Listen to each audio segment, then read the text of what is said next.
Alright, so in this video, I'm going to cover how to create video ideas and write your scripts for your videos.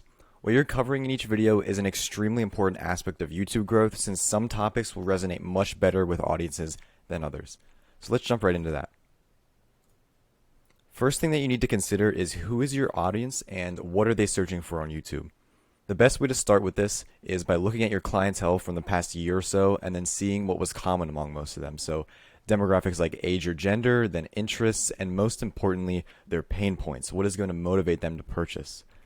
You want to know what pain points and uncertainties are the most prominent in the market that you're serving so that you can address them with your YouTube comment.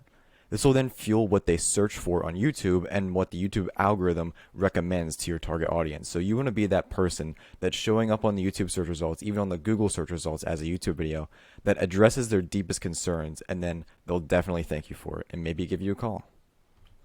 And then after you've evaluated your past customers, it's also important to decide who your ideal client is out of those customers and what their concerns are first and foremost. So maybe you worked with a lot of single people, but maybe you resonate better with people who are other parents, who have families. Or maybe you worked with serious and professional customers, but you just love the ones who are more laid back, or vice versa, you want more serious.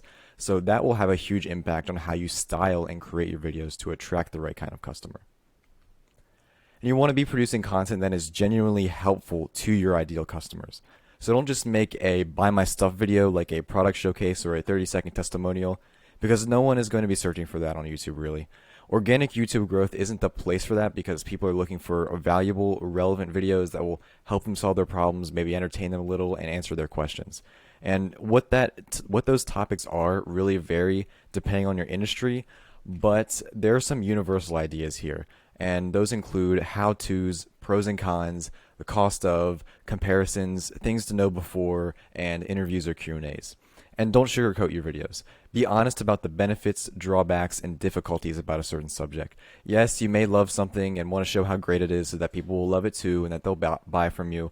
But most people, if they see that, are just going to see right through it and then go watch another video that's actually honest. Because when you're honest, you build trust because people appreciate that transparency.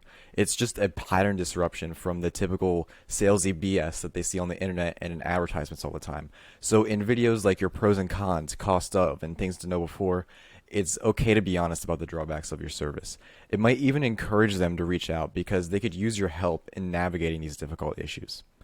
And then the last idea here I wanted to touch on was the interviews and Q&As. You typically interview an expert providing some valuable information, someone who's like yourself, or a customer with some experience in the process. But if you're going to go that latter route, make sure it's genuinely useful and not like one of those testimonial TV ads that everyone uses. And then lastly, let's talk about creating additional ideas if you've already covered these ones. And as we've covered, you should start by basing them around solid keywords that your target audience would be interested in through your keyword research. But you can also use similar channels for inspiration.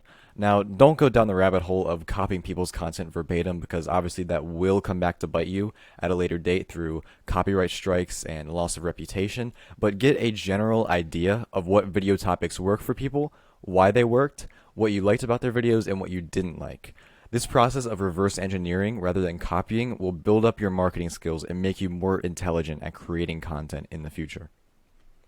Also, consider using a virtual assistant for your videos. We have a VA training where you can learn how to hire someone for tasks such as writing scripts and editing videos, but do keep an eye on your VAs to make sure they're not copying content or anything of that nature, and really train them on how exactly you want your videos created.